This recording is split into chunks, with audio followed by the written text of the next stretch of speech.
Gênesis capítulo 41. José interpreta os sonhos do faraó. Ao final de 2 anos, o faraó teve um sonho. Ele estava em pé junto ao rio Nilo, quando saíram do rio 7 vacas belas e gordas, que começaram a pastar entre os juncos. Depois saíram do rio mais 7 vacas, feias e magras, que foram para junto das outras, à beira do Nilo. Então as vacas feias e magras comeram as 7 vacas belas e gordas. Nisso o faraó acordou. Tornou a adormecer e teve outro sonho. 7 espigas de trigo graúdas e boas cresciam no mesmo pé. Depois brotaram outras 7 espigas mirradas e ressequidas pelo vento leste. As espigas mirradas engoliram as 7 espigas graúdas e cheias. Então o faraó acordou, era um sonho.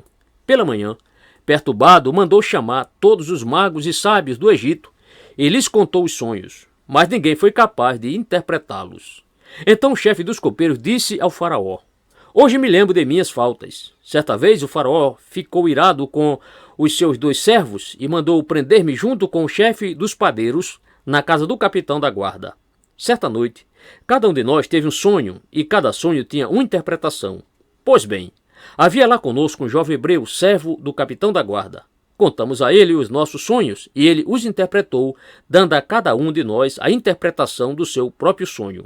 E tudo aconteceu conforme ele nos dissera. Eu fui restaurado à minha posição e o outro foi enforcado. O faraó mandou chamar José, que foi trazido depressa do calabouço. Depois de se barbear e trocar de roupa, apresentou-se ao faraó. O faraó disse a José: "Tive um sonho que ninguém consegue interpretar, mas ouvi falar que você, ao ouvir um sonho, é capaz de interpretá-lo." Respondeu-lhe José: "Isso não depende de mim, mas Deus dará ao faraó uma resposta favorável." Então o faraó contou o sonho a José. "Sonhei que estava em pé, à beira do Nilo, quando saíram do rio 7 vacas, belas e gordas, que começaram a pastar entre os juncos. Depois saíram outras 7, raquíticas, muito feias e magras. Nunca vi vacas tão feias em toda a terra do Egito. As vacas magras e feias comeram as 7 vacas gordas, que tinham aparecido primeiro. Mesmo depois de havê-las comido, não parecia que o tivessem feito, pois continuavam tão magras como antes. Então acordei. Depois tive outro sonho. Vi 7 espigas de cereal, cheias e boas, que cresciam no mesmo pé. Depois delas, brotaram outras 7, murchas e mirradas, ressequidas pelo vento leste. As espigas magras engoliram as 7 espigas boas. Contei isso aos magos, mas ninguém foi capaz de explicá-lo. O faraó teve um único sonho. Disse-lhe José: Deus revelou ao faraó o que ele está para fazer. As 7 vacas boas são 7 anos, e as 7 espigas boas são também 7 anos. Trata-se de um único sonho. As 7 vacas magras e feias que surgiram depois das outras, e as 7 espigas mirradas queimadas pelo vento leste, são 7 anos. Serão 7 anos de fome. É exatamente como eu disse ao faraó. Deus mostrou ao faraó aquilo que ele vai fazer. 7 anos de muita fartura estarão para vir sobre toda a terra do Egito, mas depois virão 7 anos de fome. Então todo o tempo de fartura será esquecido, pois a fome arruinará a terra. A fome que virá depois será tão rigorosa que o tempo de fartura não será mais lembrado na terra. O sonho veio ao faraó 2 vezes porque a questão já foi decidida por Deus, que se apressa em realizá-la. Procure agora o faraó um homem criterioso e sábio e coloque-o no comando da terra do Egito. O faraó também deve estabelecer supervisores para recolher 1/5 da colheita do Egito durante os 7 anos de fartura.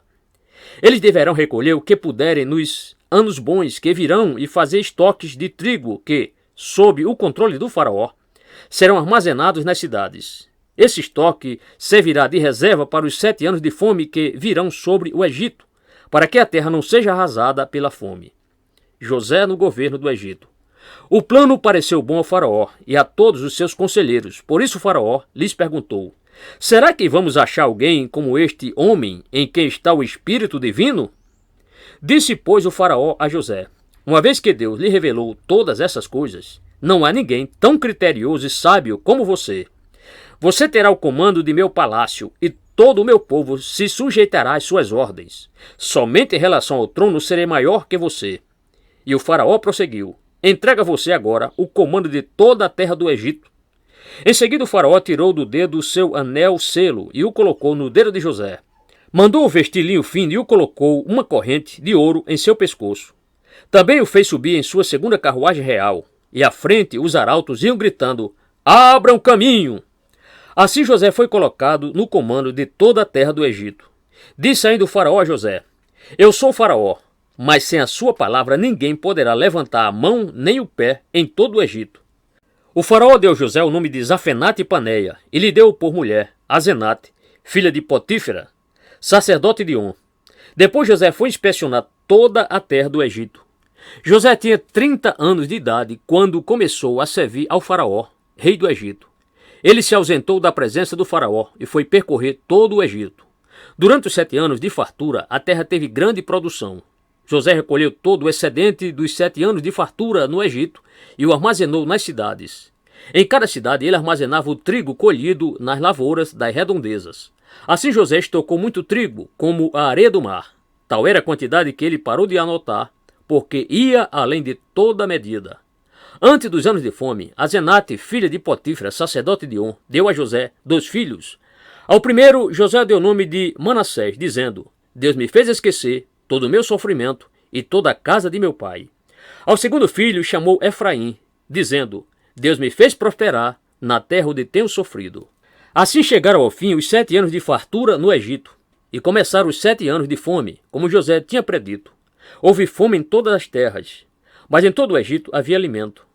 Quando todo o Egito começou a sofrer com a fome, o povo clamou ao faraó por comida, e este respondeu a todos os egípcios: Dirijam-se a José e façam o que ele disser. Quando a fome já se havia espalhado por toda a terra, José mandou abrir os locais de armazenamento e começou a vender trigo aos egípcios, pois a fome se agravava em todo o Egito. E de toda a terra vinha gente ao Egito para comprar trigo de José, porquanto a fome se agravava em toda parte.